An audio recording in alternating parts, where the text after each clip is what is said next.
Antoine de Saint-Exupéry voit le jour le 29 juin 1900 à Lyon.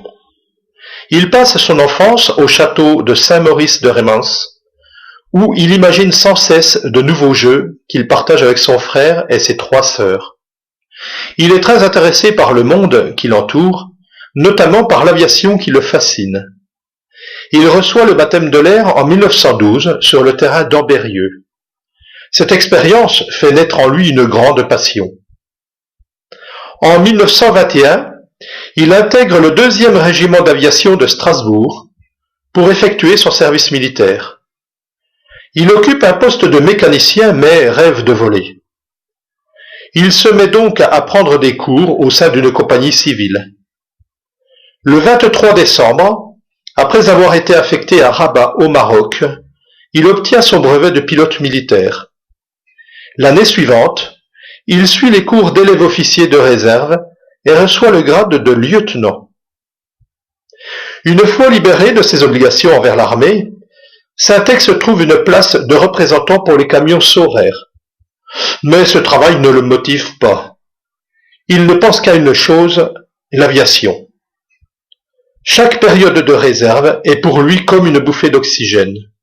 Il savoure chaque vol. Il finit par être admis à la compagnie aérienne française en tant qu'intérimaire pour piloter des avions-taxis. En 1926, il est engagé par Didier Dorat, le directeur d'exploitation de l'ATCOR. Il s'installe donc à Toulouse et se lie d'amitié avec 2 pilotes de la compagnie, Jean Mermoz et Henri Guillaumet.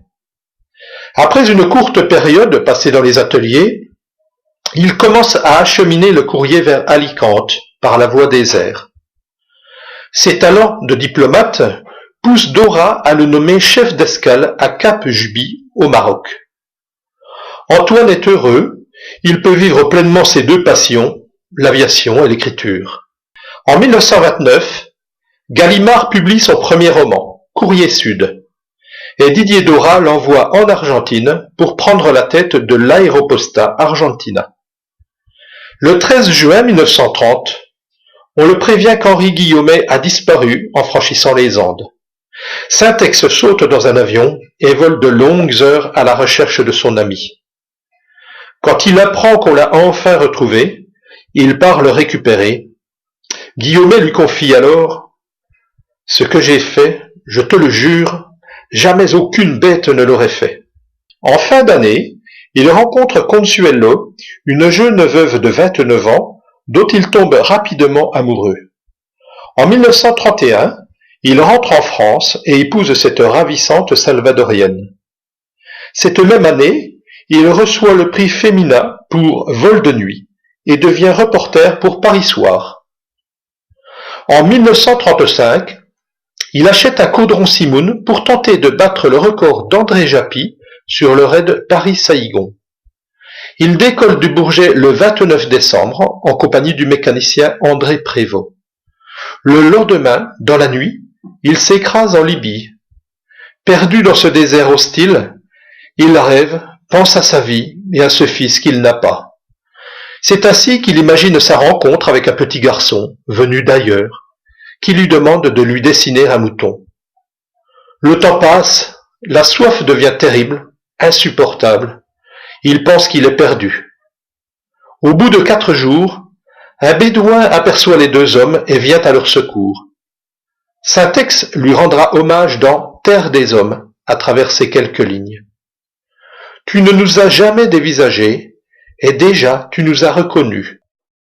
Tu es le frère bien-aimé, et, à mon tour, je te reconnaîtrai dans tous les hommes.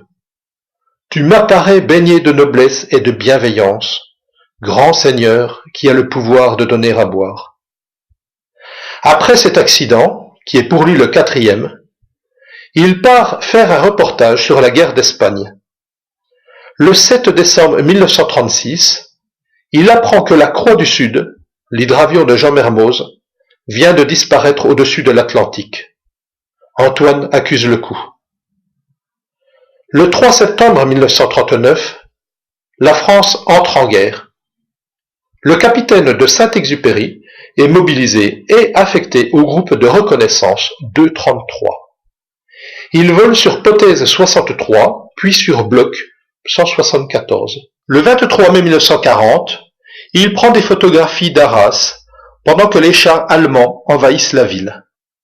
C'est cette mission qui lui inspire le livre Pilote de guerre. Peu après, c'est la débâcle, la débandade, il faut fuir. Arrivé à Bordeaux avec ses camarades d'infortune, il s'empare d'un appareil qu'il n'a jamais piloté et traverse la Méditerranée pour les conduire en Afrique du Nord.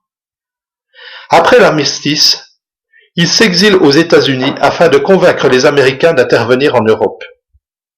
Le 27 novembre, Henri Guillaumet est abattu au-dessus de la Méditerranée. Saint-Ex vient à nouveau de perdre un grand ami. Il est à présent le dernier de ses 3 mousquetaires. En 1943, grâce à ses relations, il parvient à reprendre du service malgré son âge. Il reçoit le grade de commandant et retrouve le 233 en Tunisie. C'est là qu'il fait connaissance avec un nouvel appareil, le P-38 Lightning. Ce puissant bimoteur n'a rien à voir avec les avions qu'il a déjà pilotés. Malgré sa complexité, Antoine s'y adapte vite. L'escadron s'installe ensuite à Alghero, en Sardaigne, avant de s'établir près de Bastia. Antoine est très pessimiste en ce qui concerne l'avenir. Lui, le grand humaniste, qui pense que tous les hommes sont frères, est blessé au plus profond de lui-même par cette guerre mondiale qui n'en finit pas. Dans sa dernière lettre à Pierre Dalloz, rédigée le 30 juillet 1944, il confie « Si je suis descendu, je ne regretterai absolument rien. La termitière future m'épouvante, et je hais leur vertu de robot. Moi, j'étais fait pour être jardinier. » Le matin du 31 juillet 1944, il se rend sur la base de Bastia-Borgo pour effectuer une mission de reconnaissance photographique. Les clichés qu'il doit prendre permettront de préparer le débarquement allié en Provence. Saint-Ex se prépare. Un de ses camarades officiers l'aide à enfiler sa combinaison chauffante. En effet, ses nombreux accidents et leurs séquelles l'empêchent d'effectuer certains mouvements. Comme d'habitude, on peut lire la douleur sur son visage durant cette opération. On l'aide ensuite à accrocher son parachute, puis il s'installe dans le cockpit de son appareil. À 8h25, il décolle à bord du P-38 F5, numéro 268-223, et met le cap sur la France. Peu après, alors qu'il survole la Méditerranée, il disparaît des écrans radars.